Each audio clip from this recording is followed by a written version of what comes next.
Peace and love, and welcome to Black Diamond Worldwide Outreach. Today we are in a new month, the month of July, and today is the 4th of July. And I know so many Americans, we are so used to celebrating the 4th of July, but now with, I guess, increasing consciousness, we'll say. We learned about Juneteenth. We learned that not everybody was free on July 4th, but I think it's something that we can still all enjoy as Americans. This is our country's 245th birthday.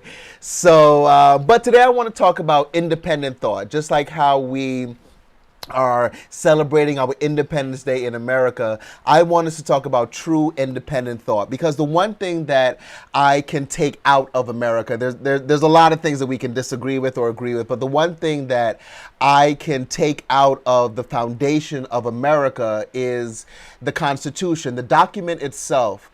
Our forefathers created this document, and they put in it that it can always be amended, because they realize that our ideas, our beliefs can change over time.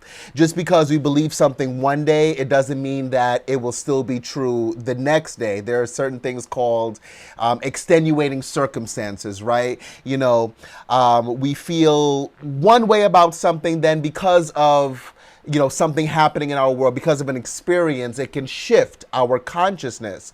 So I want you to always remember that as we think about true independent thought, right?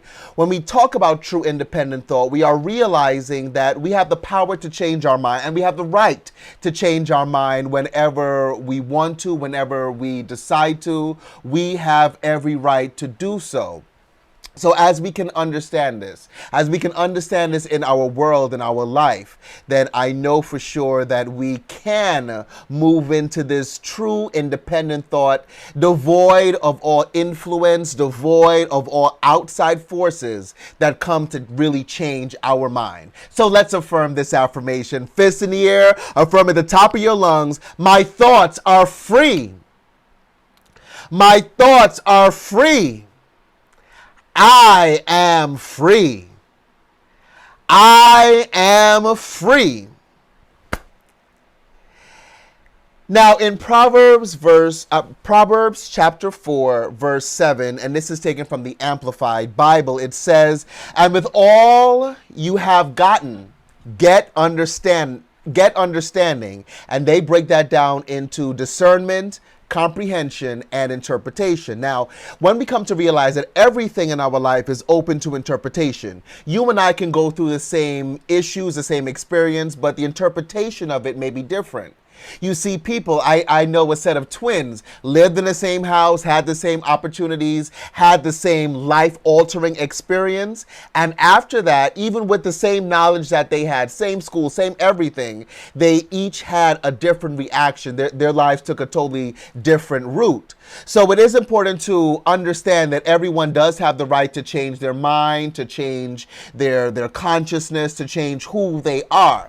So let's talk about understanding, because as the scripture said, with all that getting, we have to get understanding. We have to understand what life is, what our connections are, what God is to us. So let's define understanding. Webster defines understanding as the power of comprehending, especially the capacity to apprehend general relations of particulars. It moves on to define it as the power to experience intelligibly. The power to make experience intelligible by applying concepts and categories, right? So to break all that down, right? True independent thought means understanding what God is to us. That is, to me, the base belief of everything. This is the main reason that I became a minister, that I want to sustain this ministry, because I believe that every experience that someone has, everything they do, every word they speak, every thought they think has to do with what they believe God is. We all have a God. Whether you serve God, whether you think it's a him or a her, or a it or a force, a man in the sky, whatever it is, we all have our own definition of God. We all have our own thoughts about what God is. God is kind or vengeful. But today, as we come into understanding, I think that the first thing that we have to understand is, what is our connection to God? What is our connection to our belief in God? Who is God? And how do we fit into the world based on that belief? Because we have to understand that a lot of our baseline thinking about what God is based either on interaction with one another, experience with one another, or teaching. The teaching that we got from our ministers, our teachers, our parents, our aunts, our uncles, based on their relationship with God, they told us what our relationship should be. And this is the basis that we're all working from, right? This is the basis that we're all using for our connection to God. But that connection is how we dictate our lives, is how we live our lives. A lot of people, they bargain with God. God, if you do this, I will do this, right? Forgetting that we are the very presence. We are the very creators of our world. We are the very creators of our being. For me, I believe that God is a loving God. Again, I've spoken about this before. I'm not so sold on the man upstairs. I think that God is more of a force that moves within all of us. But even if you believe in the man upstairs concept, it still needs us to live this life. It still needs us to use our thoughts, use our feelings, use our experiences, use what we've been taught through picking up all of these things. We've talked about the senses, right? It still needs us to interpret. It still needs us to understand our purpose, its purpose through us, how we're going to live, and how we're going to be. Now, when people think about God, what is their relationship with God? Who is God? What is God? They use Jesus, especially Christians, they use Jesus as a kind of like a middleman in between them and God. But I want us to remember that Jesus and any religious figurehead is the way shower. But our connection must always be to the God within us. Even Jesus said it. Jesus said, "It is not I, but the Father that is in me doeth the work." And if we are to truly connect to the person that is giving us the work, that is doing us the work, we can follow Jesus. But the point of Jesus is to prove that purity can be done in human form. We look at Jesus and the way that Jesus lived, whether you believe in the presence or not, it's an example of how we should live. It's an example of how purely we should live in this world. And as we use this example, we can always say that, yes, Jesus is a way shower. From that, we come to understand that symbols and religious doctrine are meant to bring us closer to the all-universal force. And some people call that God. Whatever you call God, however you use God, we have to understand that scripture, the symbols, ritual, doctrine, Jesus himself, the Buddha, Muhammad, all of these religious figures, the point is to get closer to God. And where is God? Well, closer is he than breathing and nearer than hands and feet. We are God. We are the expression of God. We are what God needs to use in order to create this world, in order to sustain this world. So a lot of people are trying to figure out, how do I fit in to that place? Scripture is wonderful. Doctrine is wonderful. Symbols are wonderful. But we have to live the love that is taught in the scripture. We have to live the love that is taught in the scripture. There's so many people that can quote the Bible from Genesis to Revelation, but they do not have love. Corinthians tells us this. You can do all of these things, give your body to the poor, do all of these things, but if you do not have love for your fellow man, for your fellow beings, not only are we here to interact with human beings, but we are here to interact with all the animals, with all the plants, with all the elements of this world. Understanding what God is through us means having a closer connection to everything on the planet. We must go higher than the Bible. We must go higher than Christ.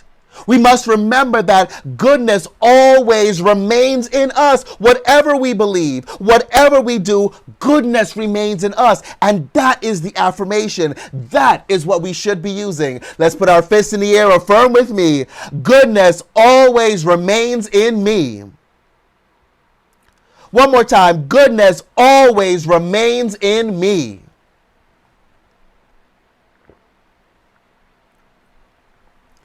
So with that, I believe that spirituality is greater than religion. Dr. Herbert Byerly, one of my spiritual mentors, in the Song of the Spirit, he writes, if religion or philosophy is to be meaningful to anyone, it must be understood. It must be understood. Why are we celebrating what we celebrate? Why are we doing the rituals that we do? What does it mean for us? The church, I believe the institution of the church is, all those years ago, was to give people a moral code, right? It's all written down. But we must remember that even the scripture is a king. Most of us, even the Amplified Bible is really another translation of the King James Version. And King James just decided that, okay, this is what we're going to share with the world. So it's even his interpretation. But even that came from translations upon translations upon interpretation upon interpretation. So while the Bible is good as a reference, what about the Bible within? How are you using those words? Again, people can recite from Genesis to Revelation, but if they don't have love, if you're not working the words, using the words to bring right action, using the words to bring smiles to someone else's face, using the words to improve your life and the life of this great and wonderful world, what is the point? We're only wasting our time.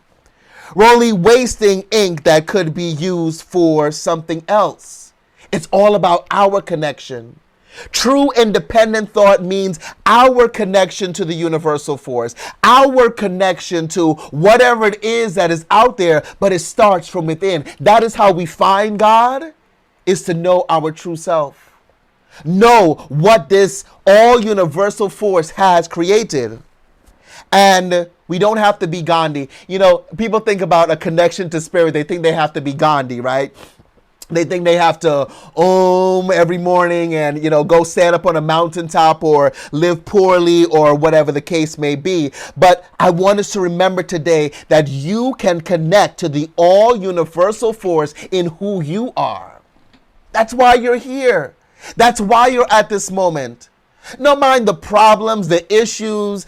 People say, I'm just living my life, why is it so difficult? Why is it so hard? Well, you are a soldier in this universe, and the universe is only going to give its toughest battles to its strongest soldiers. So if your battles are tough, if what you're going through seems difficult, remember it is because you can handle it. You can be it. You can surround yourself with all the love that you need, all the joy that you need, and face it. Understand that. Understand that there is so much more to you than your limitation. Understand there is so much more to you than just being a man. Or, people always have this debate. I don't understand where that comes from. Oh, men are closer to God. Oh, women are closer to God. It does not matter. We all have the connection. We all are entitled to the connection. If we're all children of God, if we're all children of this all universal force, and we definitely are products of this all universal force, that's why we're here in this time and place, You know, we all have the body that was constructed in our mother's womb, and here we are. We're all the same, just by skin color, eye color, hair texture. That is the difference between most of us, right? Between all of us. Those are the differences, but we're still here. We're still here. And as we come to understand that we are in this time and place, we can look at our religion, we can look at our beliefs, we can look at the things that we hold dear and make a meaningful connection to life. Do you have a meaningful connection to life? Friends, this is something that we have to really sit and meditate on and understand in layers, break it down for yourself. Know that because you are here, the connection has to be meaningful because you're here. You're living another day. You're hearing this video. You're seeing my beautiful face. You know what I'm saying? See it for yourself. Affirm it for yourself. Talk for yourself. Don't think because of your mistakes, because of what you have done or haven't done, that your connection is broken. No, reconnect to yourself. Reconnect to who you are. Affirm with me, fist in the air. I have a meaningful connection to life now. One more time. I have a meaningful connection to life right here and right now. Now, with this knowing, understanding deeper and deeper, and you're not going to just get it today, right? I know those thoughts are coming into your mind, but you have to work on your understanding of who you are, of who God is, of what the world is, and your connection. You have to understand this deeper and deeper. It's kind of like a perpetual thing, It should get better and better with time. But now that we know that we have a connection, just because we're here, we're on this planet, the planet has given us oxygen so that we can continue to breathe, right? We're not bubble boy, right? So we're here. There is a connection. And it is meaningful, because every life is meaningful. With this meaningful connection, we stop taking life personally, right? We stop taking interactions personally. We have interactions with people in the store, and we may feel, and it's so crazy now that the world has opened up after all that we've been going through, right? The world has opened up. You see that it feels like people are a little more meaner, right? Because as Sunny Hawson from The View put it so eloquently the other day, it feels like when you trap animals in a zoo or in an enclosement, right? And we've all been trapped for like a year and a half. And you let them out. They're just like so anxious to be out in the world that everyone is just doing what they feel is best, right? And sometimes that's not the best. And we're looking at these people in the world. We're looking at the interactions we're having. There was a lot of protests going on this summer, and it's still going on. There's so much more as we celebrate Independence Day coming off the heels of Juneteenth. We understand, and the discussions about critical race theory and all that's going on in the world. We come to the understanding that not everybody thinks the way we do. So we're having these interactions with people, and we're getting into these anger moments. Stop taking it personally. That person is living from what they believe God to be. You know that God is love. You are love. You are the expression of love, and sometimes you got to deal with the devil. Sometimes you have to deal with what other people think, how other people connect to this universe, and it may not be the way you are. Stop taking it personally. Stop taking the failures personally. You have not failed. Stop taking the disappointments personally. We can all get disappointment about this or that or the third, but what we have to understand is that we are still here.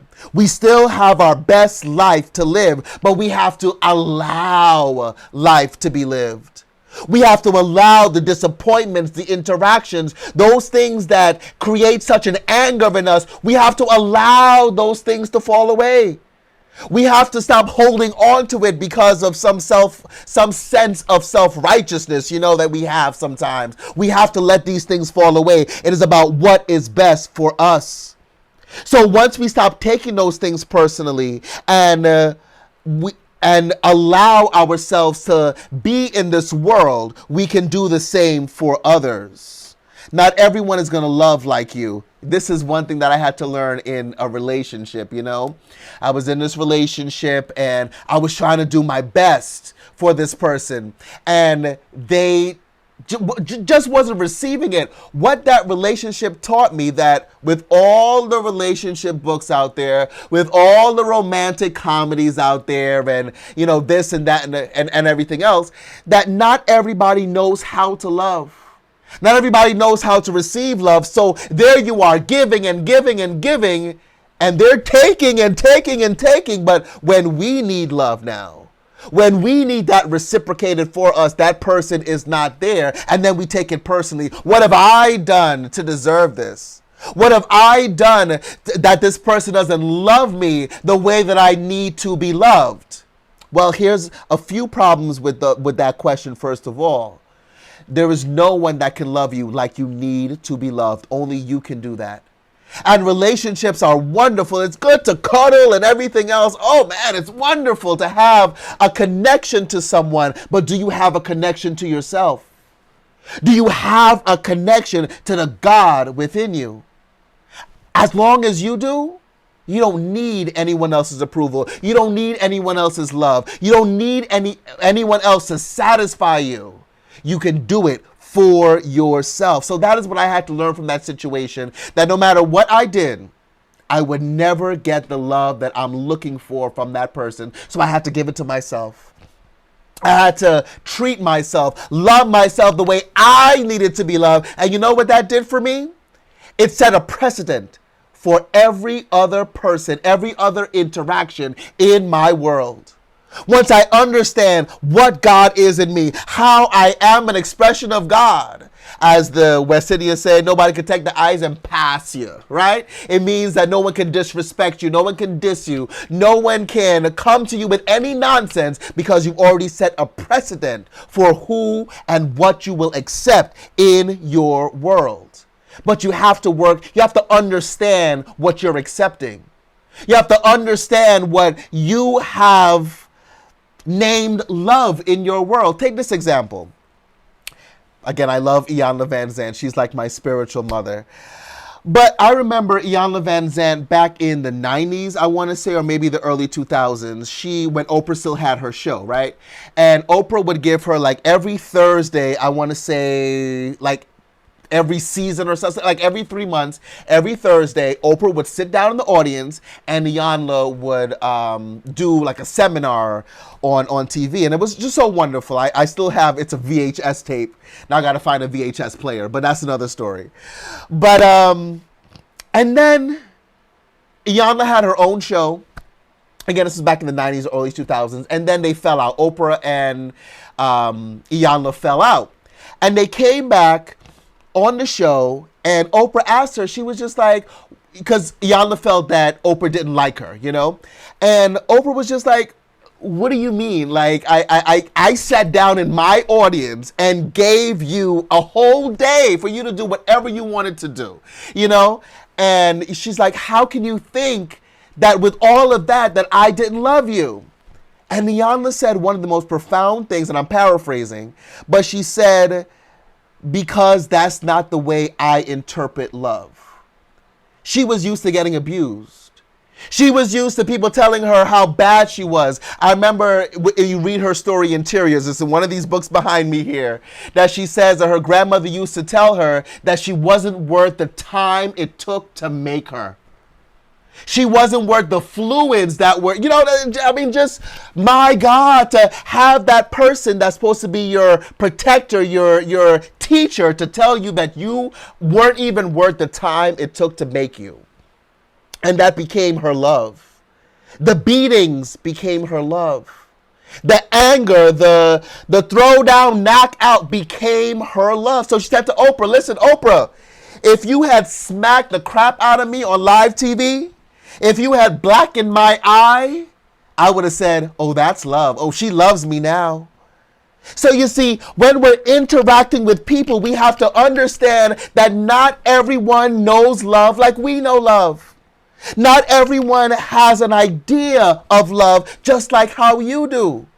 So understanding that, we don't have to let our love suffer. We can understand that, you know, whatever it is, whatever people need to be in their world, that's okay. As for me and my house, I will continue praising myself. I will continue wanting a deep connection to the God in me. Friends, don't let your love suffer. Don't let your love suffer because what you feel someone else should bring to you, bring it to yourself. Bring love to you. Affirm with me, fist in the air, no matter the experience, no matter the experience, I have enough love. I have enough peace. I have enough sanity. I have enough patience for it. I have all that I need. Keep affirming whatever you are in right now or find yourself in and it kind of rattles your brain. No. You are in it for that moment. The last point I want to leave with you today is remember to continually center yourself in meditation. You know, again, you don't have to be Gandhi. You don't have to be, some big, high person. You don't have to be Jesus. Jesus, again, was the way shower. You have to connect for yourself.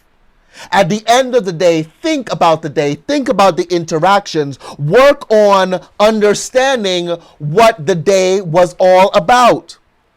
What it all means and where life is going. Where it's all going. Don't force meditation. People ask me all the time, how do I meditate? Because every time I meditate, when I try to get still, when I try to, close my eyes, I remember, I got to buy steak. I got to go here. I got to do this. Or, the vexations of the day come in. And my belief is that if those are the thoughts that come up, then those are the thoughts that you need to work through. You're not going to have a peaceful meditation anyway if those thoughts are still there. So that means that is what the meditation needs to be. Sometimes we go into these meditative moments and we think that, okay, this is what I'm focused on. And then here come all those thoughts. So it means then that ain't what you should be focused on. It's whatever those thoughts are that come up. It's whatever that life is that comes up. Know that your true independent thought is eventually leading you to a joyous experience.